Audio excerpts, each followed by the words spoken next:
ಪ್ರಿಯರಾದವರೇ, ಯೇಸುವಿನ ನಾಮದಲ್ಲಿ ನಾನು ನಿಮ್ಮನ್ನು ವಂದಿಸುತ್ತೇನೆ. ಹೇಗಿದ್ದೀರಾ? ಕರ್ತನಲ್ಲಿ ಸಂತೋಷವಾಗಿ ಇದ್ದೀರಾ? ಈ ಮುಂಜಾನೆ ಸಮಯ ಹೇಗಿದೆ? ನೀವು ದೇವರೊಂದಿಗೆ ಮಾತನಾಡಿದ್ದೀರಾ? ದೇವರು ಈ ಮುಂಜಾನೆಯಲ್ಲಿ ನಿಮ್ಮೊಟ್ಟಿಗೆ ಮಾತನಾಡಿದರಾ? ದೇವರೊಂದಿಗೆ ಮಾತನಾಡುವಂಥ ಅನುಭವವನ್ನು ನೀವು ಹೊಂದಿಕೊಳ್ಳಿರಿ. ಹೌದು, ದೇವರು ಪರಿಶುದ್ಧವಾದ ಬಲವುಳ್ಳ ದೇವರು. ಆತನು ನಮ್ಮೊಟ್ಟಿಗೆ ಮಾತನಾಡುವನ ಎಂದು ಅಂದುಕೊಳ್ಳಬೇಡಿ. ಆತನು ನಮ್ಮ ತಂದೆ ಮಕ್ಕಳೊಂದಿಗೆ ಮಾತನಾಡಲು ಬಯಸುತ್ತಾರಲ್ಲವ, ಅದೇ ರೀತಿಯಾಗಿ ನೀವು ಅಭ್ಯಾಸ ಮಾಡಿಕೊಂಡರೆ ನಿಮ್ಮ ಹೃದಯದಲ್ಲಿ ಕರ್ತನು ಮಾತನಾಡುವ ಶಬ್ದವನ್ನು ನೀವು ಕೇಳಬಹುದು. ಆದ್ದರಿಂದ ಅನುಭವದೊಳಗೆ ನೀವು ಬರಬೇಕು. ಸತ್ಯವೇದವನ್ನು ಧ್ಯಾನಿಸಿ ಪ್ರಾರ್ಥಿಸಿ ಅನುಭವದೊಳಗೆ ನೀವು ಬಂದರೆ ಅದು ಸಾಧ್ಯವಾಗುತ್ತದೆ. ಸರಿ, ಸ್ಥಳ ಬಹಳ ಸುಂದರವಾಗಿದೆ. ಎಲ್ಲಿ ಎಂಬುದಾಗಿ ನೋಡುತ್ತೀರಾ? ಆಲ್ಸ್ ಪರ್ವತ, ಎಲ್ಲ ಕಡೆಗಳಲ್ಲಿ ಕೂಡ ಪರ್ವತ, ಮಧ್ಯದಲ್ಲಿ ಸ್ವಲ್ಪ ಸಮಭೂಮಿ. ಅಲ್ಲಿ ನಿಂತು ನಿಮ್ಮೊಟ್ಟಿಗೆ ಮಾತನಾಡುತ್ತಾ ಇದ್ದೇನೆ.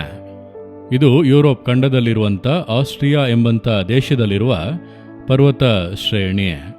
ಹಿಂದೆ ನೋಡುತ್ತಾ ಇದ್ದೀರಲ್ಲ, ಮಂಜಿನ ಬೆಟ್ಟ ಅಂದರೆ ಸ್ನೋ ಬಿದ್ದಿರುವಂಥ ಒಂದು ಪರ್ವತ ಪ್ರದೇಶ. ಆದ್ದರಿಂದ ಇಲ್ಲಿ ಯಾವಾಗಲೂ ಕೂಡ ಒಂದು ರೀತಿ ಚಿಲ್ ವೆದರ್ ಇದೆ. ನಾವು ರೂಮನ್ನು AC ಮಾಡುತ್ತೇವೆ, ಹಾಲನ್ನು AC ಮಾಡುತ್ತೇವೆ. ಇಲ್ಲಿ ದೇವರು ಇಡೀ ದೇಶವನ್ನೇ AC ಮಾಡಿ ಇಟ್ಟಿದ್ದಾರೆ. ಎಲ್ಲಿ ಹೋದರೂ ಕೂಡ ಈ ರೀತಿಯ ತಂಪಾದ ವಾತಾವರಣ. ಸರಿ, ಈ ದಿನದಲ್ಲಿ ದೇವರು ನನಗೆ ಯಾವ ವಾಕ್ಯವನ್ನು ಇಟ್ಟಿದ್ದಾರೆ ಎಂಬುದಾಗಿ ಅಂದುಕೊಳ್ಳುತ್ತೀರಾ? 1 ಕೊರಿಂಥ 14ನೇ ಅಧ್ಯಾಯ 20ನೇ ವಾಕ್ಯ, ಸಹೋದರರೇ, ಕೆಟ್ಟತನದ ವಿಷಯದಲ್ಲಿ ಶಿಶುಗಳಾಗಿಯೇ ಇದ್ದು ಬುದ್ಧಿಯ ವಿಷಯದಲ್ಲಿ ಪ್ರಾಯಸ್ಥರಾಗಿರಬೇಕು. 2 ಕಾರ್ಯಗಳನ್ನು ದೇವರು ತನ್ನ ಸೇವಕನ ಮೂಲಕ ಹೇಳುತ್ತಾ ಇದ್ದಾರೆ. ಸಹೋದರರೇ, ನೀವು ಕೆಟ್ಟತನದ ವಿಷಯದಲ್ಲಿ ಶಿಶುಗಳಂತೆ ಇರಿ, ಹಾಗೆ ಬುದ್ಧಿಯ ವಿಷಯದಲ್ಲಿ ಪ್ರಾಯಸ್ಥರಾಗಿರಬೇಕು. ನಿನಗೆ ಬುದ್ಧಿ ಇದೆಯಾ ಎಂದು ಮತ್ತೊಬ್ಬರು ಕೇಳುವಂತೆ ನಡೆದುಕೊಳ್ಳಬಾರದು. ಎಲ್ಲವನ್ನೂ ಕೂಡ ನಿಧಾನವಾಗಿ ಯೋಚಿಸಿ ಮಾಡುವಂಥ ಒಂದು ಜ್ಞಾನ ನಮಗೆ ಅವಶ್ಯ. ಆದರೆ ಯಾವುದರಲ್ಲಿ ಶಿಶುಗಳಂತೆ ಇರಬೇಕಂತೆ? ಕೆಟ್ಟತನದಲ್ಲಿ. ಮಕ್ಕಳನ್ನು ನೋಡಿರಿ, ಚಿಕ್ಕ ಮಕ್ಕಳು, 1-2-3 ವರ್ಷದ ಮಕ್ಕಳನ್ನು ನೋಡಿರಿ, ಅವರಿಗೆ ಕೋಪ ಬರುತ್ತದೆ, ಹಠ ಕೂಡ ಮಾಡುತ್ತಾರೆ. ಆದರೆ ಹೊಟ್ಟೆ ಕಿಚ್ಚು ಇರುವುದಿಲ್ಲ, ಹೆಮ್ಮೆ ಇರುವುದಿಲ್ಲ, ಉರಿಗೊಳ್ಳುವುದಿಲ್ಲ, ಹಗೆತನ ಇರುವುದಿಲ್ಲ.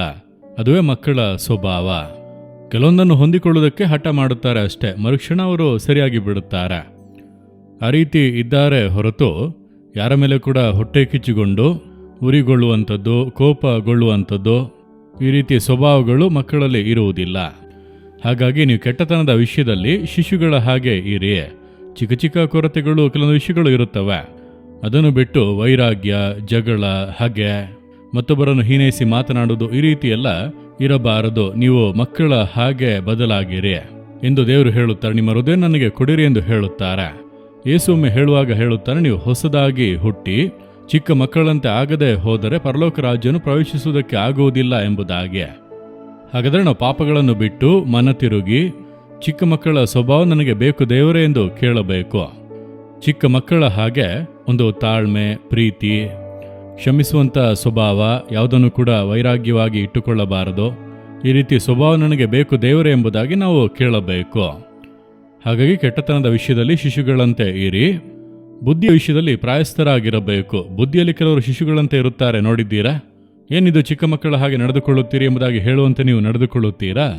ಅಥವಾ ಪ್ರಾಯಸ್ಥರಂತೆ ಬುದ್ಧಿ ಉಳ್ಳವರಾಗಿ, ಅಂದರೆ ಕರ್ತನೆ ಆ ಒಂದು ಜ್ಞಾನವನ್ನು, ಆ ಒಂದು ಬುದ್ಧಿಯನ್ನು ಕೊಡಬೇಕು.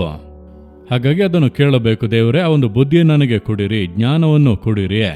ನಾನೇನೇ ಮಾಡಿದರೂ ಕೂಡ ಒಳ್ಳೆ ಬುದ್ಧಿಯಿಂದ ಜ್ಞಾನವಾಗಿ ವಿವೇಚಿಸಿ ಮಾಡಬೇಕು ಎಂದು ಕೇಳಬೇಕು. ಅದರಲ್ಲಿ ಮಕ್ಕಳಂತೆ, ಜ್ಞಾನ ಇಲ್ಲದವರಂತೆ ನಡೆದುಕೊಳ್ಳಬಾರದು. ಸರಿನಾ? ಈಗ ದೇವರನ್ನು ನೋಡಿ ಹೇಳಿರಿ, ದೇವರೇ, ನಾನು ಕೆಟ್ಟತನದ ವಿಷಯದಲ್ಲಿ ಶಿಶುಗಳ ಹಾಗೆ ಇರಬೇಕು.